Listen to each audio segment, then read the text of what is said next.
Hey guys! Today I'm gonna renovate a super old chair that we found on eBay and picked up for free. So when I saw the chair, I definitely knew what it will look like after renovation, and I already pictured it as an office chair in our house. So I'm gonna sand it down and then make 2 coats of the color.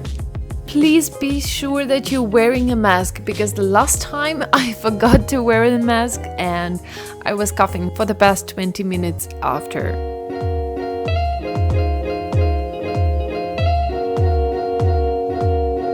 I saw a very similar chair at the bakery, but in another color and in a kind of Scandinavian look.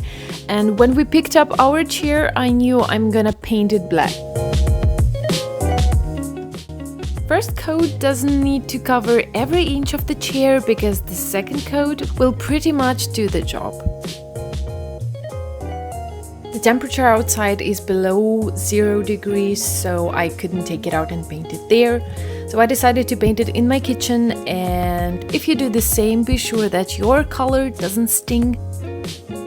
This chair has so many small details and curved details, so it took me literally a few hours to finish the first coat, and before I started the second coat, I let it dry for a few hours before.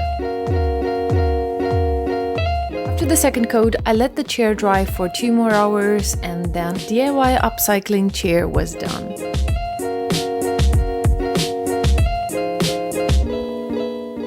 I hope you guys enjoy watching this video. Thank you so much for support, and see you soon in the next video.